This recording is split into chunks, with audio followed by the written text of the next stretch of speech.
Sasa imeisha.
Sawa.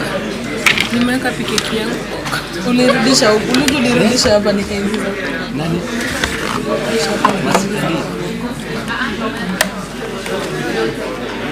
Una just talking.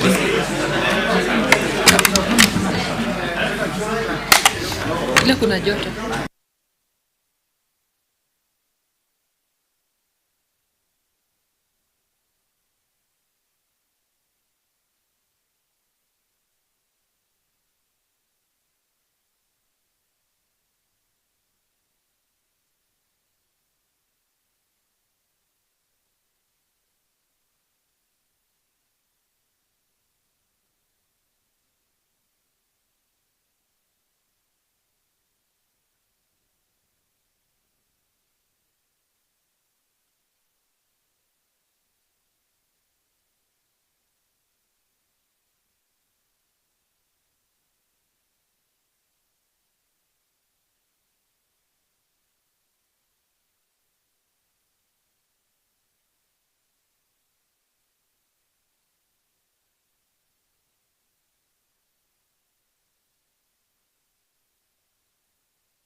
Sergeant, bring the nominee.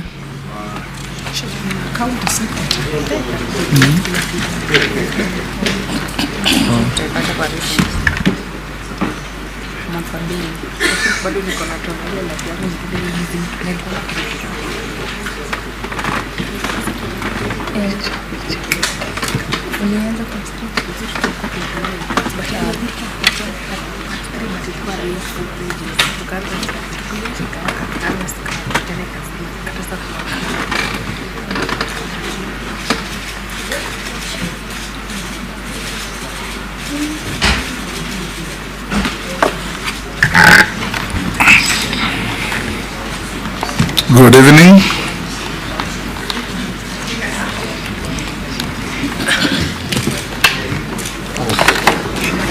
Welcome to this committee.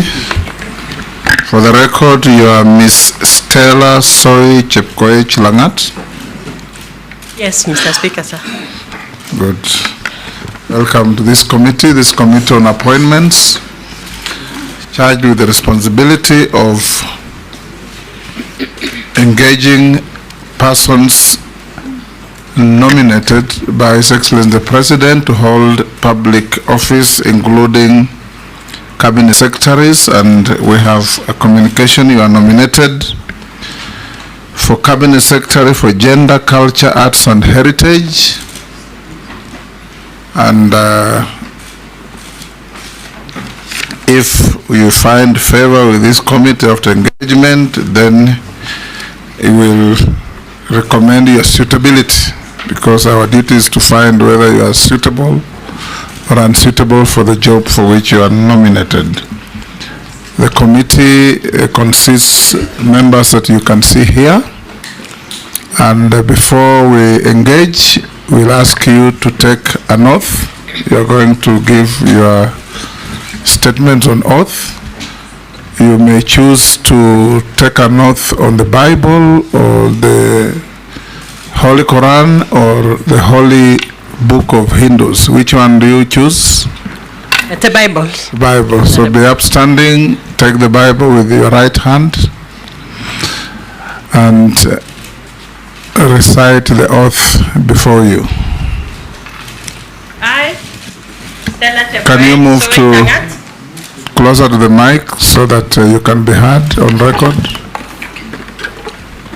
I, Stella Chepkoech Soy Langat, do swear that the evidence I shall give before this committee on the matter under this consideration shall be the truth, the whole truth, and nothing but the truth.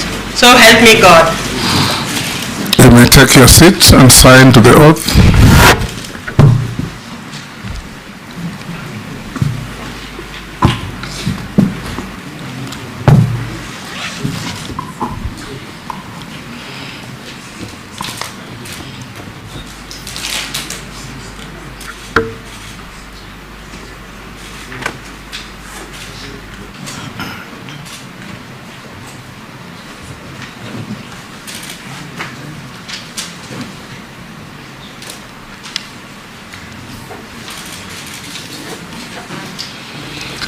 I'm the Speaker of the National Assembly and Chairman of this committee.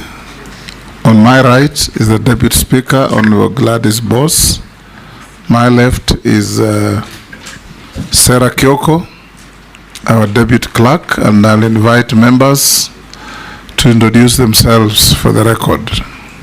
Naisula Lesuda, MP Samburu West. Nisungwa. Nelson Koech, Belgut.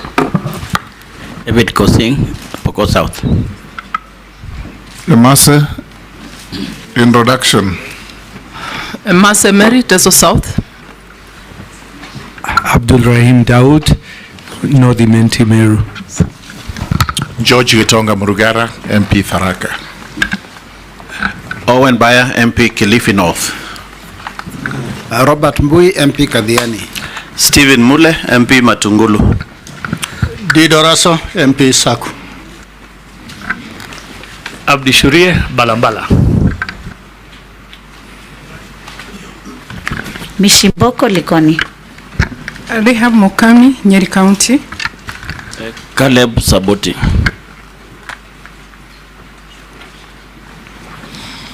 Stella, for purposes of the conduct of this hearing, will be referring to you as nominee. All right? We will start off by inviting you to introduce yourself, but before that, pass on your original documents in your possession to the clerk to cross-check with the documents we have on you. So start by introducing yourself by name, educational background, work experience, any key competencies that make you feel you are suitable for the appointment to which you have been nominated by His Excellency the President.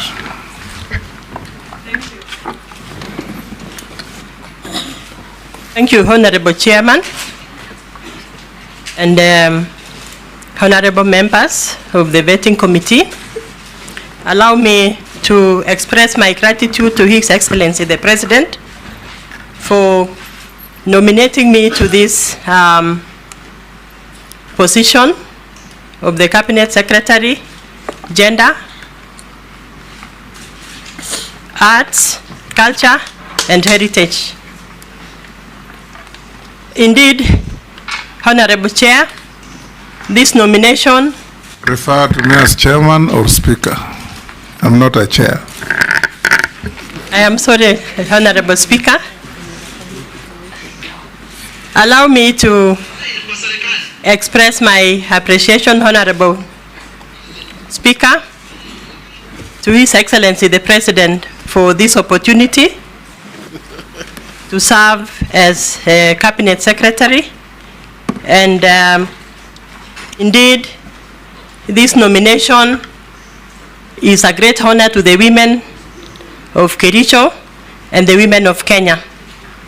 Mr. Speaker, sir, I will proceed straight on to introduce myself.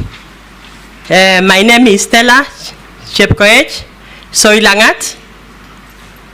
I was born and brought up in the Greater Kericho County in a family of 9 siblings, and I'm a third born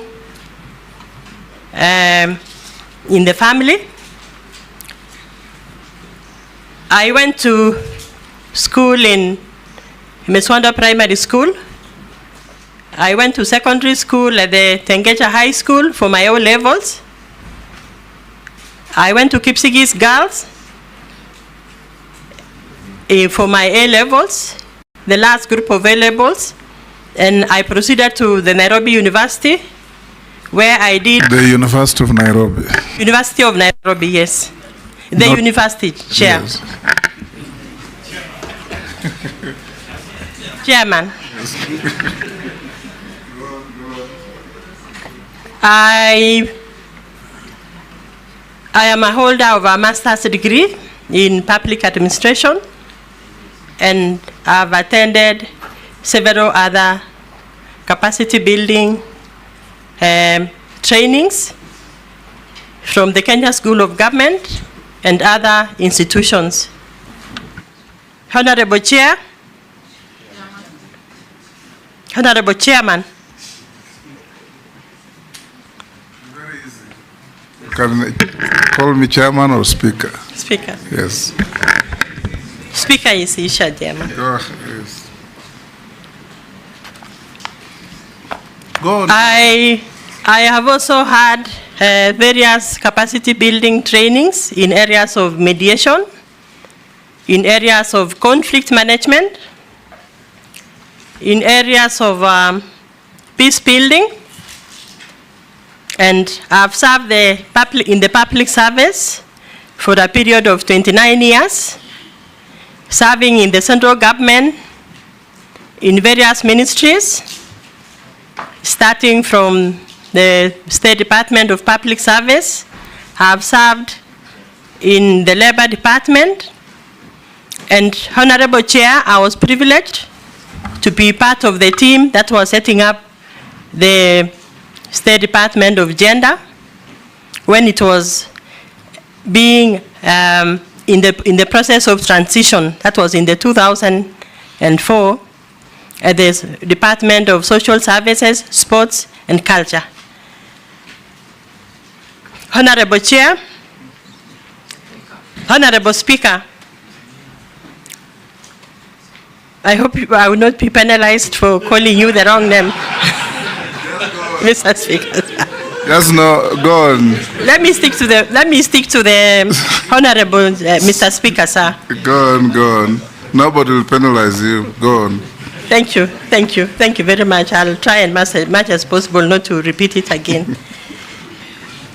So, Honorable Speaker, I've built a career in the public administration, working in several ministries, and I have captured, I've been able to go through building capacity. My capacity has been built as a career administrator, and I have served different ministries. I have also served in the public administration, field administration, covering 3 regions, that is the Rift Valley. I have served in the Eastern region. I have served in Nyanza and South Rift Valley. Mr. Speaker, I have also been involved in institutional building. I was privileged while working in the office of the Attorney General to be part of a team who was setting up the Witness Protection Agency, which was actually a very unique institution. It is one of its kind in East and Central Africa. And I want to believe, Mr. Speaker, that gave me an opportunity also to interact with issues of gender-based violence and the need to protect witnesses for purposes of ensuring that there is success in the prosecution and also to strengthen the administrative justice system.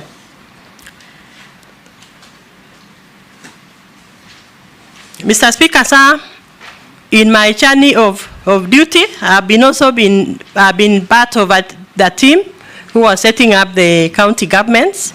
I was privileged to be the first interim county secretary for the Narok County government. I also participated in strengthening the structure and function of the county government in Bomet County. And I have also participated in issues of ensuring that cults are protected from repugnant cultural practices while serving in the county government of Bomet, while setting up the Bomet East sub-county. And those experiences, Honorable Speaker, have assisted me in building resilience and also interacting with the environments where gender-based violence is rampant and where interventions are required to strengthen the fight against gender-based violence.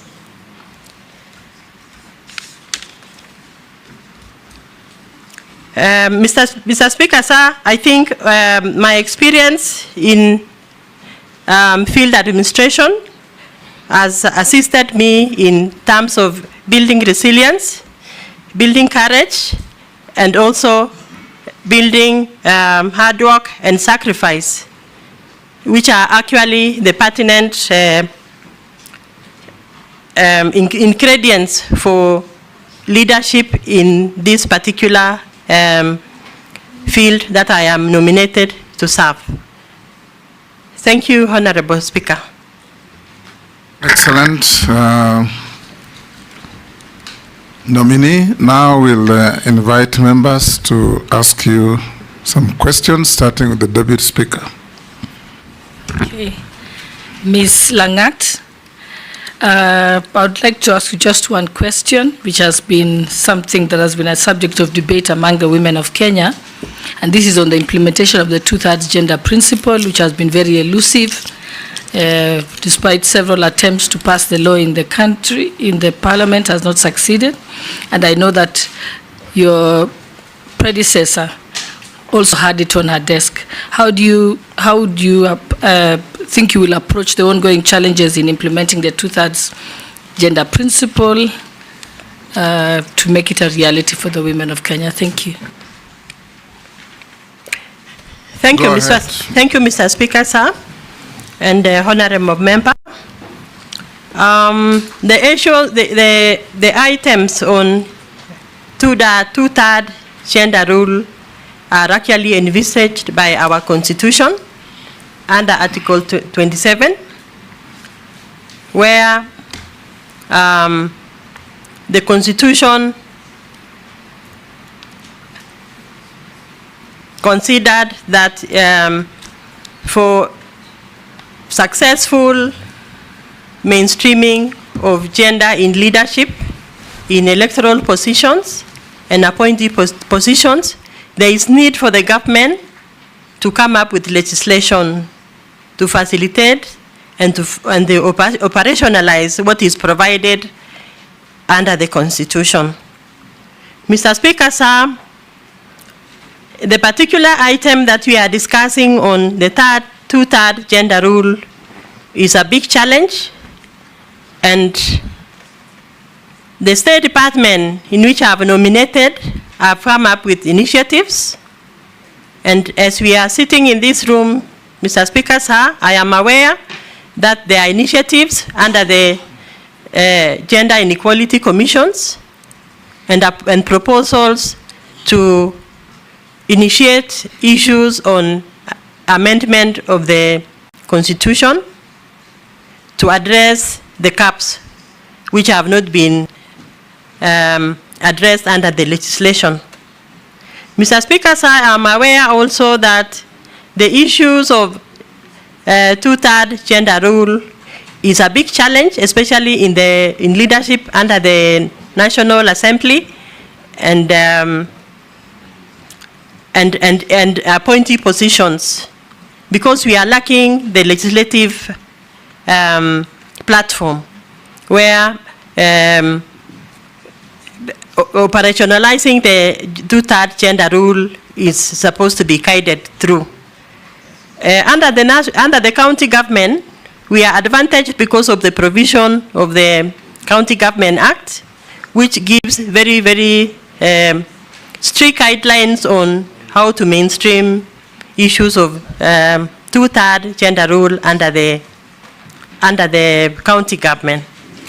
So, Mr. Speaker, sir, I believe the members seated in this room will be persuaded to assist the department where I'm supposed to go and serve, if approved by this committee, so that we engage in terms of coming up with relevant legislations that will assist all of us to mainstream two-third gender rule, not only in the elective positions, but also in appointive positions, like where I have been as a career public administrator. Thank you, Chair.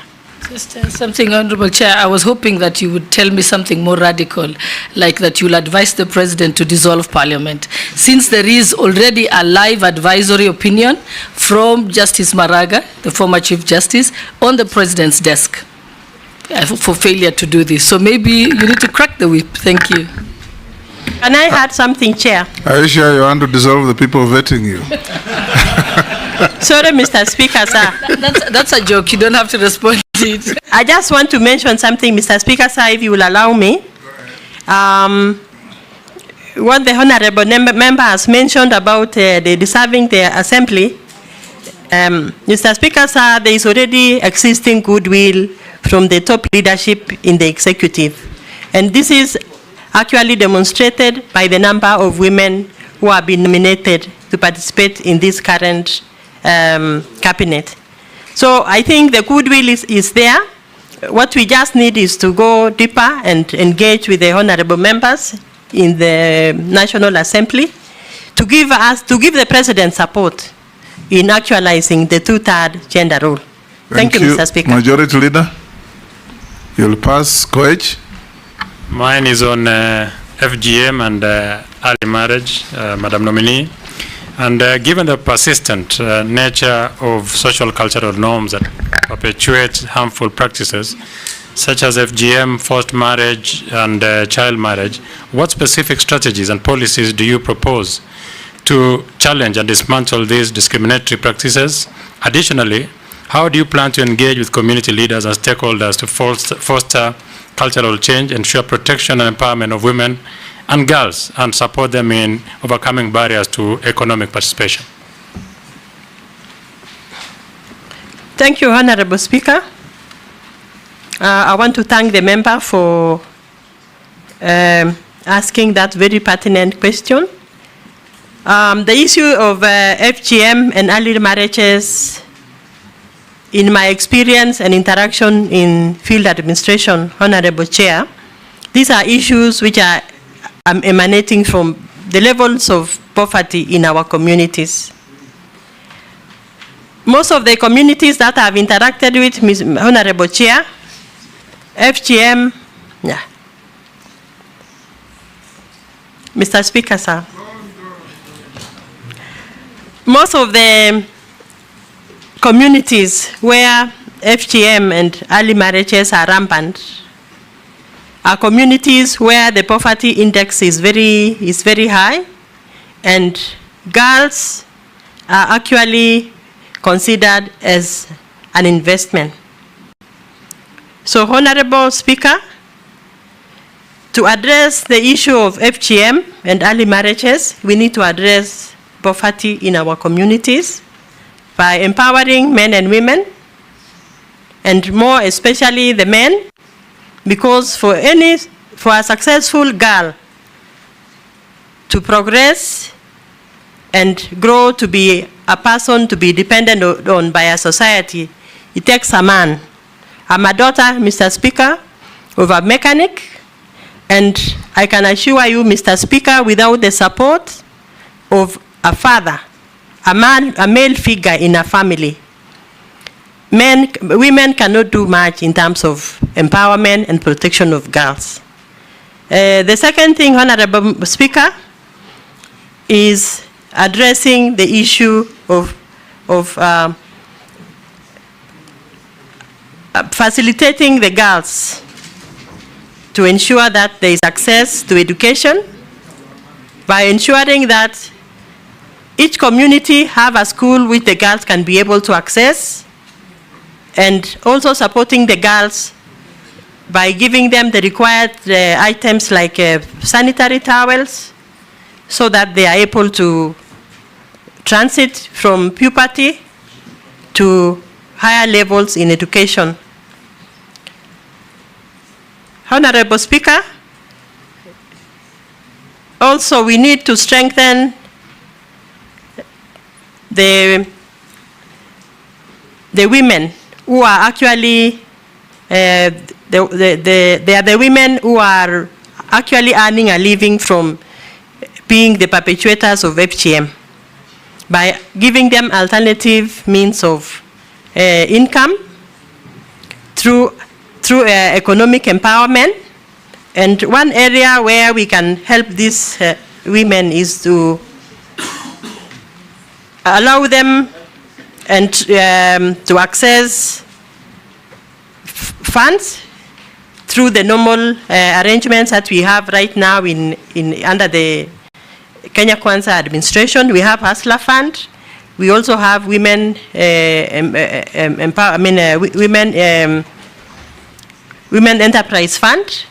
So we can empower these communities so that they get alternative sources and forget about our girls, because the only way to protect girls are to protect perpetrators who are using the girls for economic gains. And finally, Honorable Speaker, is to create awareness among the societies, the communities where FGM is rampant. And I'm counting on the members in this room.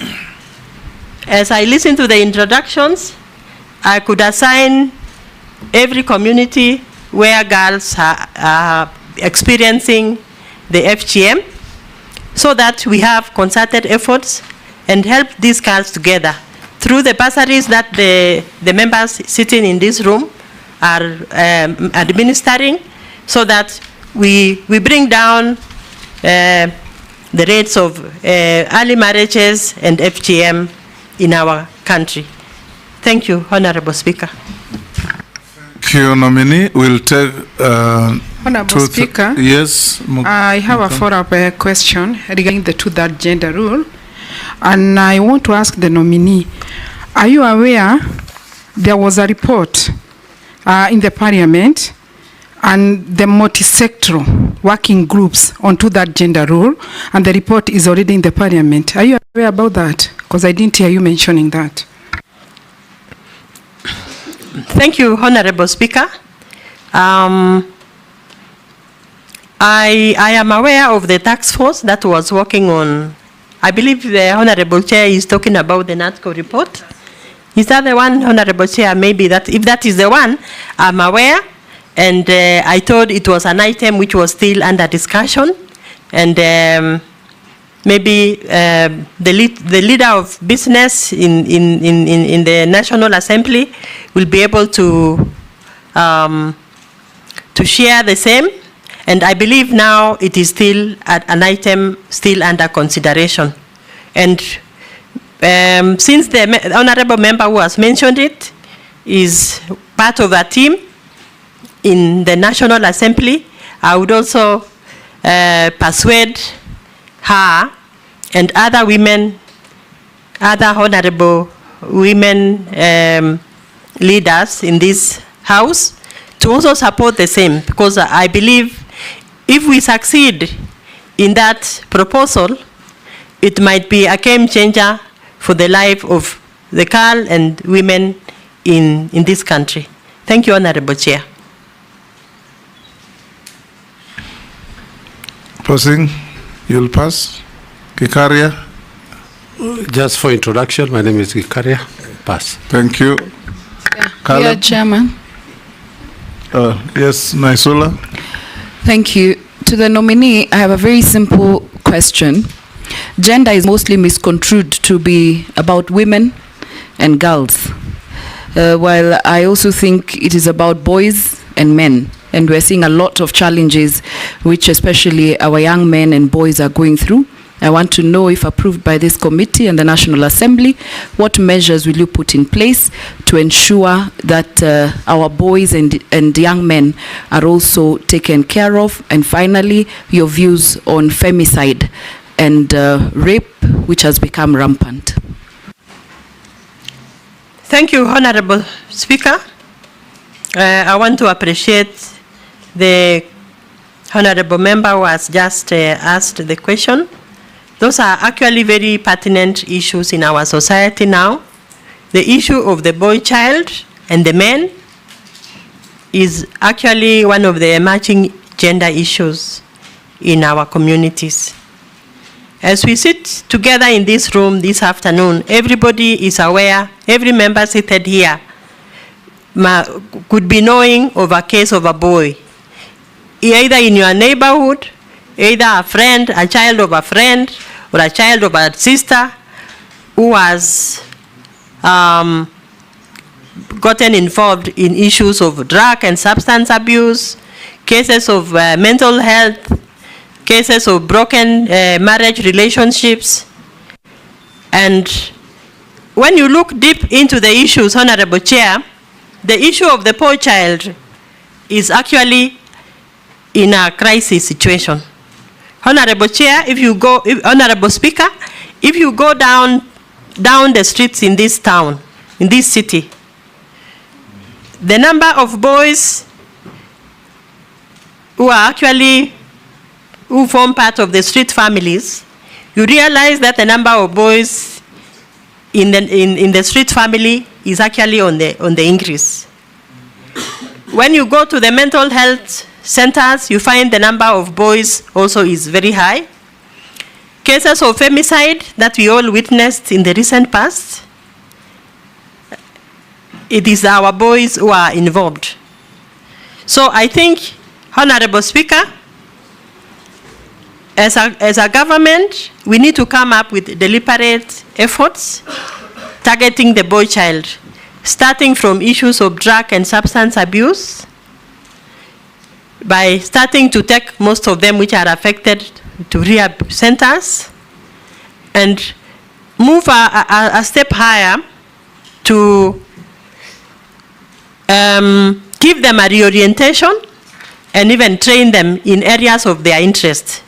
We can take them to TVETs where they can train in areas of where they have technical interests, so that these boys can also be empowered and be made to be useful and to have a gainful engagement, and also to encourage them to start families. Because right now, Honorable Speaker, the empowered girl that we have in our homes today, they have no husbands. Because the boys who are supposed to marry them, they are in drugs, they are involved in femicide because maybe they were disappointed by one woman. Honorable Speaker. Yes. I just want to caution on statements, especially where you're talking about, they need to be married and all these statements. Be very careful on the words you use. Some of young people do not necessarily want to marry at all. Number two, there's a statement that you've used, and someone has sent me a furious message saying that she needs to be careful because you say it without support of a father figure, women can do little to succeed. She's saying she is a daughter of a single mother. Actually, since it was my question, Chairman, yes. and I under your guidance, what you have been saying is that we are not looking for lamentation. I asked for measures and what we are going to do in case you are approved. Yes, Robert? Yeah, I also want to caution, because she just said that on the matters of femicides, our boys that are involved, and without evidence, you can't really accuse anyone. That is also true, nominee. Nominee, you are before this committee to demonstrate that if you find favor and His Excellency appoints you, what is your vision? You know, the questions you are being asked is not about general knowledge. It's about if you become the cabinet secretary in this docket, what are you going to do about the plight of the boy child? What are you going to do about femicide? What are you going to do about all the things you have been asked, FGM and so on? So people, members of the public and this team are looking to you to demonstrate your vision for the country and what you can do to improve the space to which the president has nominated you to be. So avoid generalities and histrionics.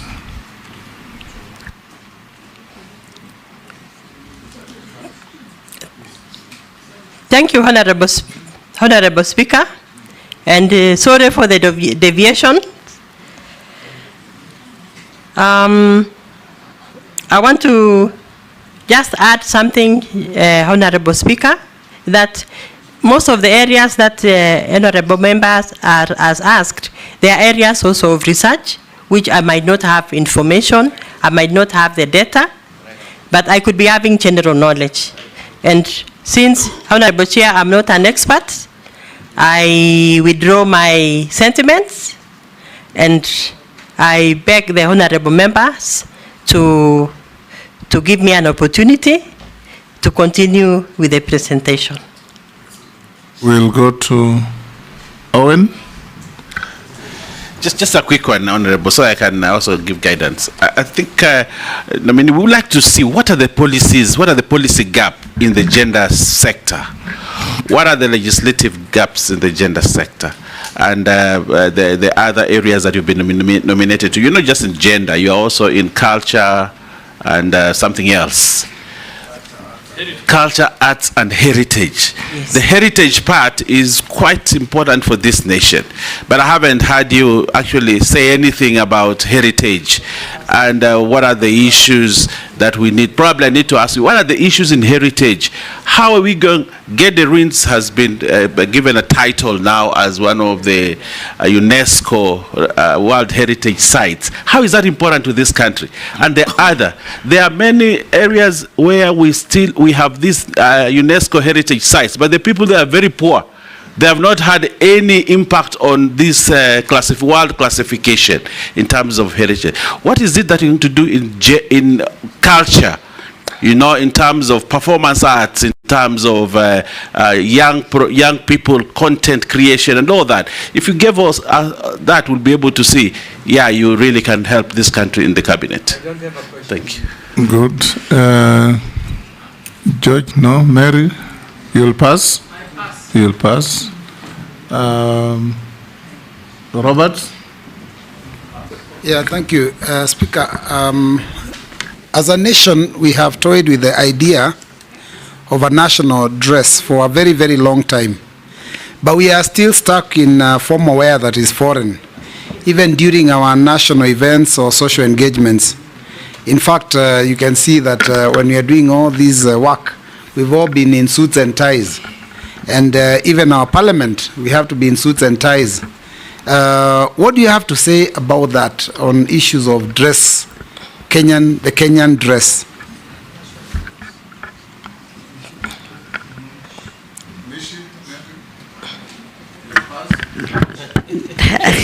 Chair, with the gender ministry, that I cannot pass, I have to say something. And my question, one will be on the gender-based violence. And I'm looking on how are you going to do some intervention, because the cases are rising each and every day, especially in the rural setup. And one of the reasons is because there's still some tradition. When these cases happen, the family feels that if we go report, we're exposing our daughters. and become a challenge to that daughter to receive some justice. On the same breath, we have seen what is happening in our police stations when these cases are reported. The evidence on some cases have been confiscated, and maybe sometimes the evidence are not there, are not even taken to the courts, and it becomes a very big challenge for these daughters of ours to get some justice. I want just to get from our nominee, what kind of intervention or rather mitigation are you really going to do? Because we have good laws, sexual offense bill, we have the victim protection bill, and so many others. But still each and every day we are seeing these cases, and it's shocking that you can even see a father raping a daughter, a brother raping a sister. It is really very, very sad, Honorable Chairman. My second question, it is about the issue of our culture and heritage. And I see we have a challenge, especially in preserving and promoting our cultural heritage. Knowing that as a country in Kenya, we are rich in cultural heritage. I'm looking on how are we protecting our right. For instance, the patent right on our kiondo, for instance, from the Kamba land. That kiondo from the Kamba land.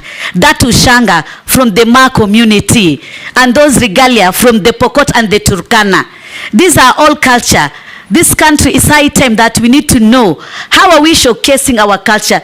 Do we have a cultural day? Maybe so that all our communities can just come together. We have like a celebration and we showcase where we came from as Africans, as Kenyans, and where we are. Because this is one way even to promote tourism. Because I mean, people will just come on that cultural day and just come to see what Kenya has. So I want to say that we need to tap those available opportunities in terms of culture, art, and national heritage. I thank you, Honorable Speaker.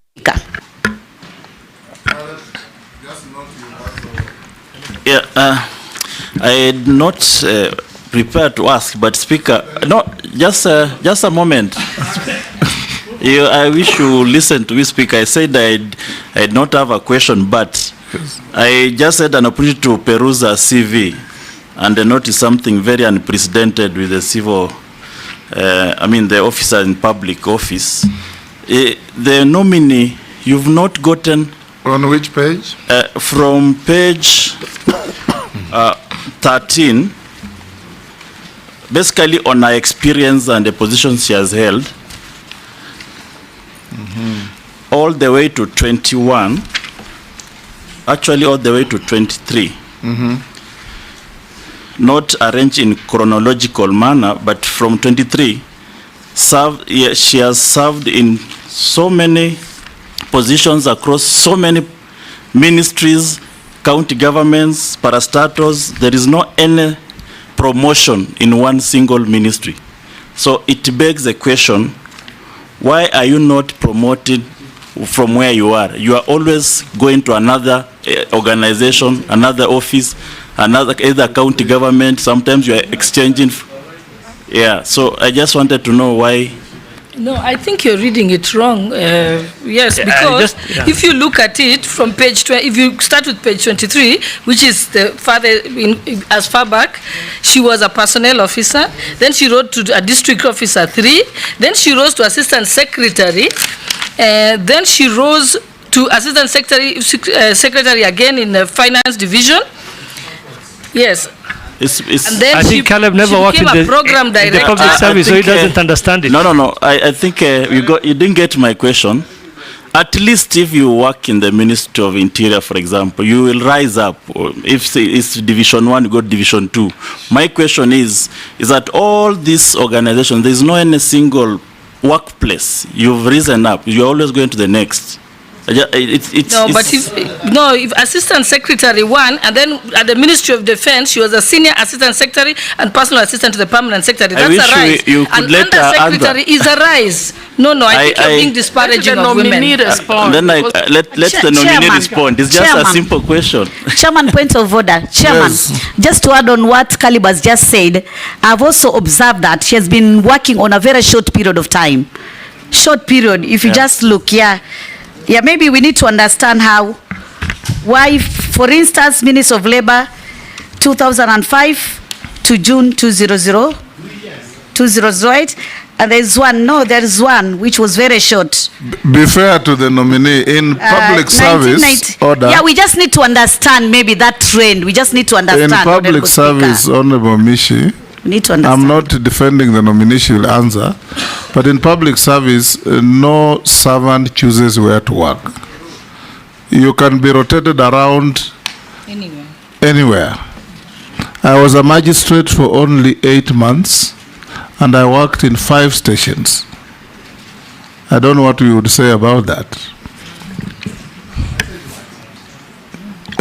Nominee, you've had the questions, including Caleb Amis's question, that you seem to have been marking time in your positions of appointment, and you suffered regular transfers and change of places of work.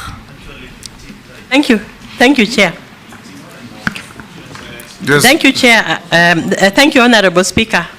I beg to start from the last question so that I clear the air.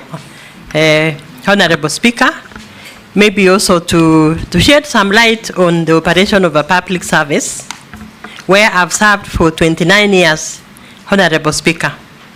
In the public service, there is what we call rotation of staff. And in the career, as a career administrator, you can only work in one station for not more than 3 years. I believe that one is clear, Honorable Speaker. Yes, go on. And that is a career that you don't just move from one level to another. There are requirements to move from one job grade to another, especially in administration. There are required training, capacity building for you to be allowed to move from one grade to another. So, Honorable Speaker, I started working as an assistant secretary, which is equivalent to DO3 in field administration. I rose to the level of assistant secretary 2.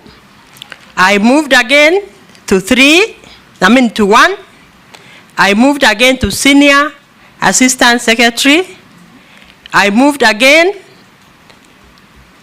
to under secretary. I moved again, if you can follow my CV, to senior deputy secretary, where I served for a very long time.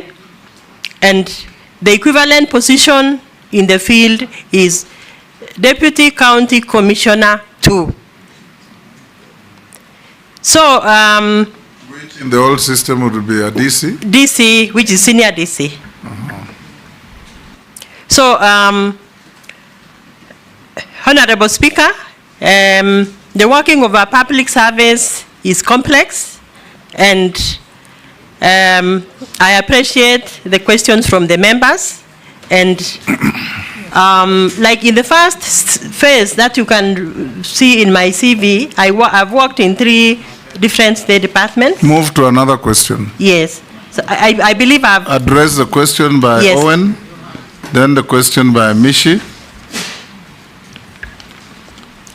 and the question by Robert. Honorable Speaker, I beg to answer the questions from the question of the UNESCO historical sites, which was asked by one of the honorable members. And I want to report that the Republic of Kenya was privileged to be part of the countries whose one site was approved by the UNESCO in the 2024. That is the Kedi ruins as historical sites under preservation and maintenance by the UNESCO, under the UNESCO protocol. So I wanted to just add also on issues of performing artists. Performing artists in the Republic of Kenya are actually assisted through the Kenya Cultural Center, where we have the National Theatre with a comprehensive setup of other facilities which are assisting our performing artists to be able to exploit their talents and develop them and be able to have a gainful, they are able to participate in the economic field where they are able to exhibit, they are able to perform locally and internationally. Our Constitution, Honorable Speaker, recognizes culture as a foundation of our nation and also as an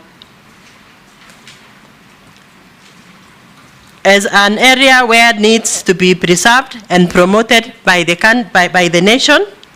And our Constitution recognizes and promotes and recommends that the state should promote issues of cultural heritage, covering issues of our literature, our performing artists, our music, communication, and indigenous, traditional indigenous technologies. It also recognizes that our country is rich in science and indigenous knowledge that needs to be preserved in terms of food preservation, medicine that our communities are able to use, and they are able to earn a living from those cultural practices. Honorable Speaker, there was a question also on the national dress. I want to report that the issue of the national dress is a very key item in building Kenya and promoting our local industries and also promoting our culture. The issue of national dress, Honorable Speaker, is one of the items that were presented in the meeting under the State Department during an Naivasha meeting, which was held last year. And there was a report, and there is a task force that has been constituted to be able to come up with a national dress through a consultative process where we can be able to have a national dress that can be acceptable by all the communities of this republic. And because the challenge that we have had in this past, Mr. Honorable Speaker, is having a national dress in a very diverse community, with very diverse communities like the ones we have in our republic, is a big challenge. So unless we have concerted efforts, it will not be possible to have a national dress that belongs to one community. I think that is what I submit for that particular question, Honorable Speaker. Go to Honorable Mishi. Mishi, was it on gender-based violence? Yes. Yes, on gender-based violence. Yes, Honorable go ahead. Speaker. Thank you, Honorable Speaker. On gender-based violence and the interventions that I would be able to bring on board if approved by this committee. Honorable Speaker, gender-based violence in our republic is still a very big challenge, and currently we are doing around 36 and 47% cases are reported in our republic arising from issues of gender-based violence. Honorable Speaker,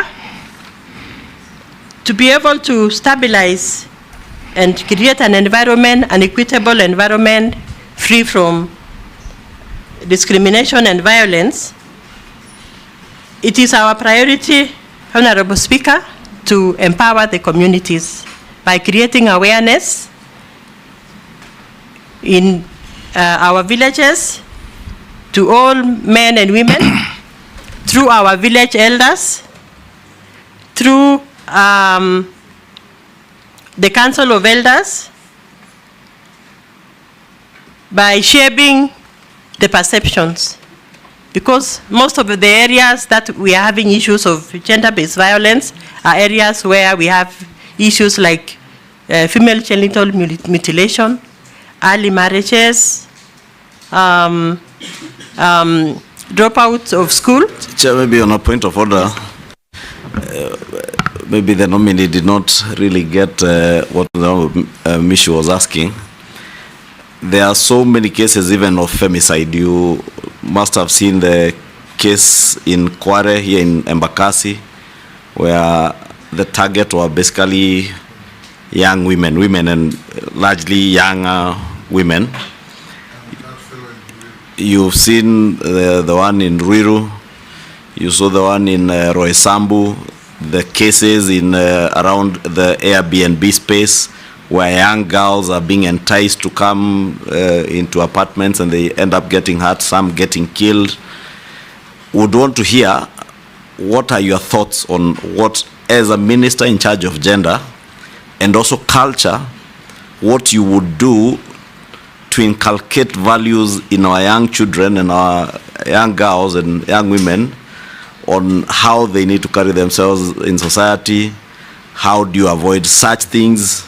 That's what we would want to hear, your vision of how you would want to carry out that kind of work to make sure that nobody is taking advantage of young women in this country to go and harm or kill them. Thank you, Honourable Speaker. I want to appreciate the member for making interventions. And I want to say this, Honourable Chair. The recent cases of femicides is an area that really needs research and documentation because it is happening at different areas and it is perpetuated by different persons. So issues of mental health is one area that research needs to be done. Issues of empowerment, issues of counseling of young people, and issues of family challenges that could be witnessed by, that could be happening or being experienced by members of our community. So, Honourable Chair, Mr. Speaker, sir, I want to, given an opportunity, I would wish to strengthen the investigative arm of the police, where we are having gender desk cases being reported, so that cases of femicide or cases of gender-based violence can be dealt with, and also strengthen the role of the Witness Protection Agency, because this is a very gray area where we could even be having people who know what could have happened, but since there is no strong protection system for witnesses, it can also be a challenge to get investigation and get to the root of the matter in cases of femicide. You should also respond to the question from Robert Mbui was on the arts and the creative space, and his question was very simple. If you get favor and you become the cabinet secretary, what will you do to support, promote, and protect our artists? Isn't that your question, Robert? Or who asked that? Oh, that was Owen Bayer. You haven't answered that, to the best of my understanding. There is also a question from Mishimboga about patenting our heritage products like ushanga, like kiondo, and so on. If you find favor again, what will you do to protect our local innovations that reflect our culture? Mishi, that was your question as well? Yes, that was my question. Yes. And maybe, Speaker, you'll give me time. Just maybe let her answer those first, It is on the same perspective, the one which I asked about when the cases have been taken to the police, because that is the first station. You report the cases of GBV. She said she will strengthen police investigations. No, I just want to say something very crucial. Yes. Which has just happened recently. I cannot see properly, but just recently our CG Kome had opened two courts at Siaya and Kisumu, and specifically for gender-based violence. And he also instructed that we need to have specialized police officers who are going to be fast-tracking some cases of GBV. So I just wanted to put that information. There is already a police policy that if a young girl who has been brutalized goes to the police station, her report and statement is recorded by a female police officer and not a male police officer. But gender desks. Go on and answer those questions. I'm not the nominee. Thank you, Chair. Thank you, Honorable Speaker. Thank you for repeating the question again. And in every police station, under the gender mainstreaming program, we have gender desks where all cases of gender-based violence are reported. And they are picked up from there by the prosecutors. And if there are any witnesses that needs to be protected for purposes of successful prosecution of cases, they are referred to the Witness Protection Agency for protection to ensure that there is successful prosecution of the perpetrators of the crime. So the biggest challenge that we have had in the past is most of the gender desks are manned by women. So when we have cases of men, it becomes a challenge. So if I succeed to become the cabinet secretary for the same department, I will endeavor to ensure that the gender is mainstream in this desk, so that we don't have only women. We also have men. Have no issues. There are enough male police in police stations to deal with the cases. So those ones are not a big problem, nominee. You can go to the next on support, promotion, and protection of artists. Thank you, Honorable Speaker. On protection of the performing artist, we have the Kenya Copyright Board, whose role is to protect and facilitate issues of the copyright and protecting our artists from pirates, and also to ensure that they get what they are entitled through payment of royalties. On issues of promotion, Honorable Speaker, under the Kenya Cultural Center, we have an arrangement where all performing artists are facilitated through mentorship programs, through provision of the required equipments under the National Theatre, where they can be able to practice, and also they can be exposed to markets locally and internationally. There was also another question on issues of communities where we have performing artists and the need to commercialize their activities, if I got it right. So, Honorable Speaker, this is an item that really need additional strengthening, so that in every county we have a cultural center where all the communities can be able to bring up their artifacts and can be able to share and can be able to exhibit to visitors, whether they are local visitors or visitors who are coming from foreign countries, and they can be able to earn a living and also preserve the artifacts and also preserve the cultural and historical sites. Thank you, Mr. A matter of interest, nominee, how many, apart from Gedi ruins, how many other World Heritage Sites do we have in Kenya? Currently, we have 8 sites. The eighth one was just registered this year. That is, the Kedi ruins was the additional we had from the 7 that we had in the past. Which are those? We have the Fort Jesus, we have the Kaya Forest, we have the lakes in the 4 lakes in the Great Rift Valley. We also have a site in Kisumu called at Touch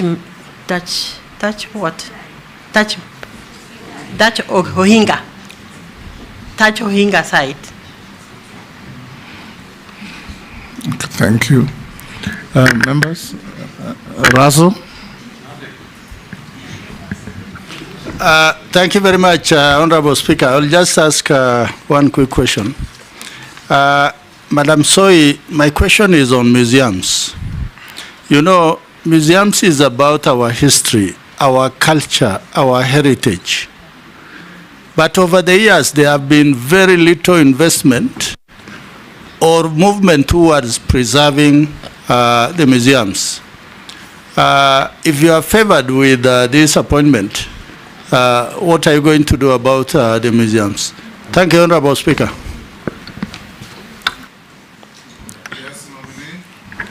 Can you respond? Thank you, Honorable Speaker. About the museums and the monuments, this is the main focus of the Kenya Kwanza administration, and it is actually scheduled that all the artifacts that were taken away from this country are going to be brought back to the National Museum. And plans are already underway to strengthen the role of the museums in championing the repatriation of our stolen artifacts. And Honorable Speaker, the museum and the Kenya National Museum is a priority agency under the State Department in terms of even the provision of a budgetary provision so that it is able to run its activities. So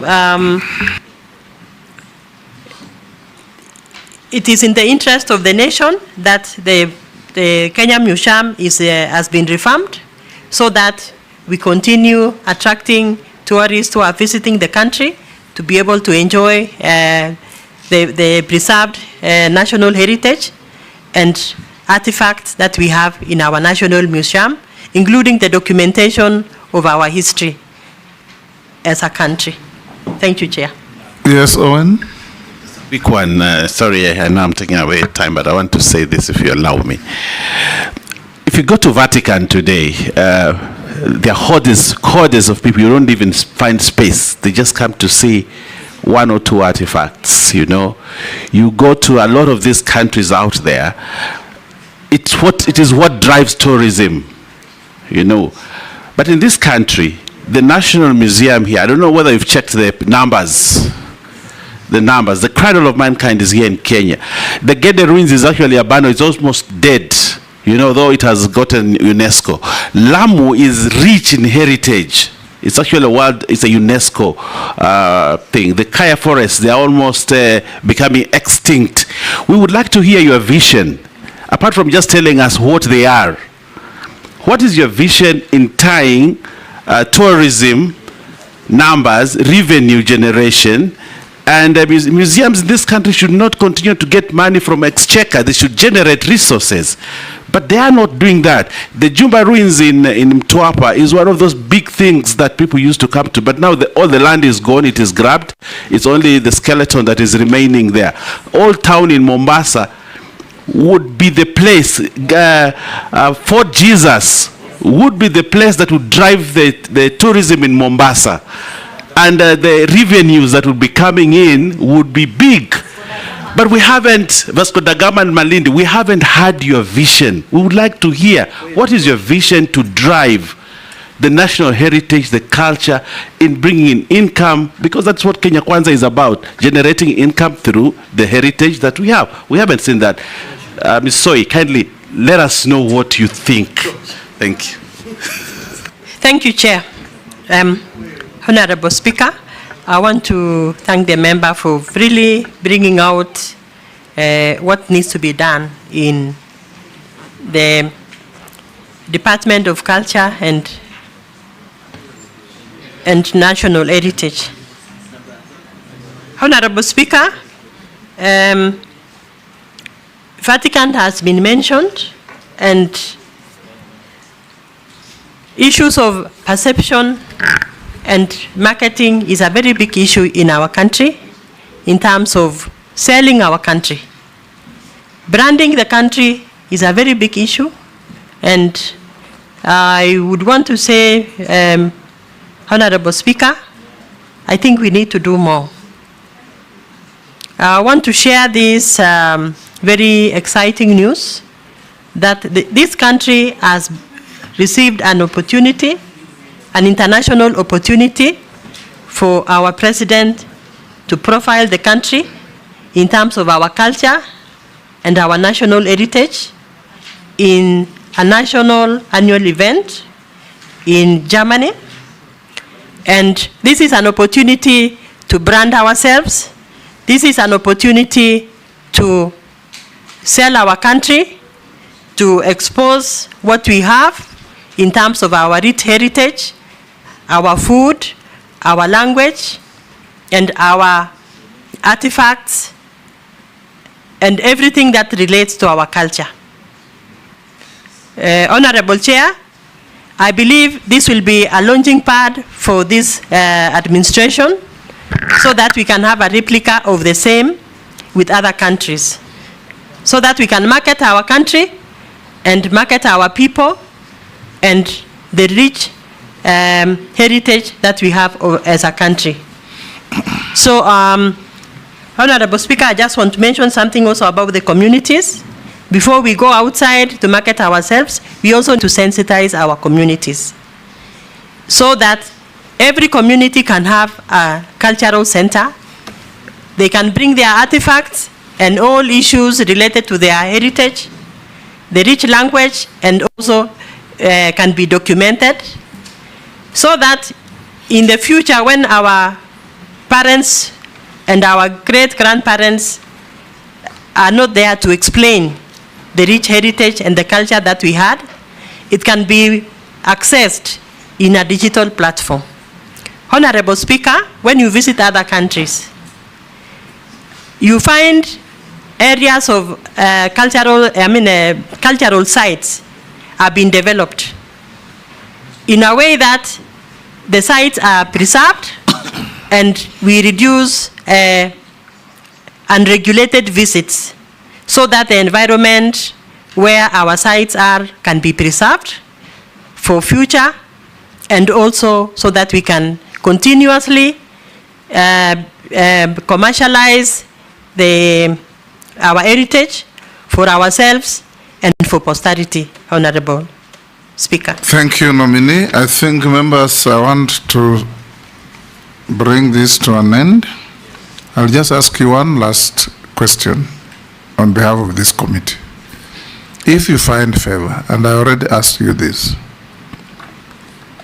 we have had ministries in charge of this docket since independence. If you find favor and you become the minister in this docket for our gender, arts, culture, heritage, what is it that you bring on board that is different from what others have been doing to grow and enrich the space that you are going to occupy for the benefit of the people of Kenya? Thank you, Honorable Speaker. In 2 minutes. As I come to this space, Honorable Chair, I carry with me a wealth of experience in issues of gender, in issues of cross-cultural exposure and appreciating the national diversity of our country. Honorable Chair, if allowed to be in this space, I will do my best to ensure that there is transparency and accountability in the management of the Kenya Copyright Board, which is the lifeline for our performing artists. I will do my best, Honorable Chair, as I come with the principles as I come with the values and principles that guides a career civil servant. I will ensure that there is fair competition and in the appointment and promotion of staff working in these environments. Thank you, nominee. I'll ask you 3 last mundane questions.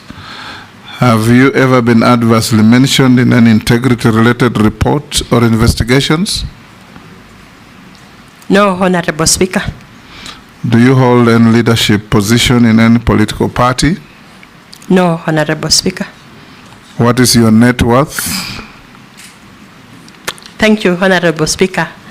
My net worth is about 70 million Kenya shillings, ranging from assets, homes, pieces of land, a few cows, and some orchard, avocado orchard, and a few shares and securities.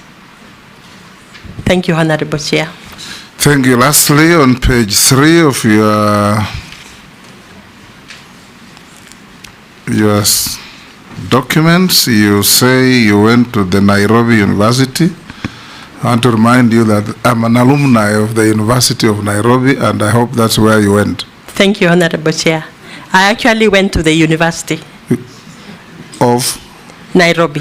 Yes, we have no Nairobi University in this country. It is just the university. The University of Nairobi. Yeah. Thank you, Honorable Thank Speaker. you, Stella. We have had a good interactive engagement. We'll ask the Sergeant, we have looked at your documents and what we have in our possession, they correspond. And there were only 4 memoranda sent on you, and you responded to all of them. So we now release you to go back to your other duties and have a good evening. Thank you, Honorable Speaker. Yes. I appreciate the opportunity. Yes. And I look forward to successful vetting. Thank you, Honorable Speaker. And escort the distinguished lady out of the chamber.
Honorable members, order.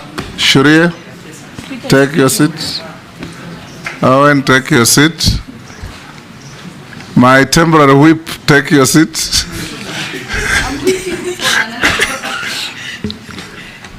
Honorable members, thank you very much to all of you for the tremendous industry commitment and the tenacity you have demonstrated in the last 4 days. And the staff. Idi Amin was once asked why he blows his trumpet, and he told the journalists, who else do you expect to blow it? It's mine. So, so you can blow your trumpet. As your chairman, I want to congratulate you that we have had 4 grueling days free of any incident, free of any ugly and unhelpful exchanges, interviewing the nominees with respect, decorum, but nonetheless extreme depth and incisive questioning. That is the way to go, and that is the future. If you look at the messages on all your phones, actually the public is seeing a difference, that you have even let them participate in this process by receiving their questions, their comments, their concerns, and relaying them to the nominees.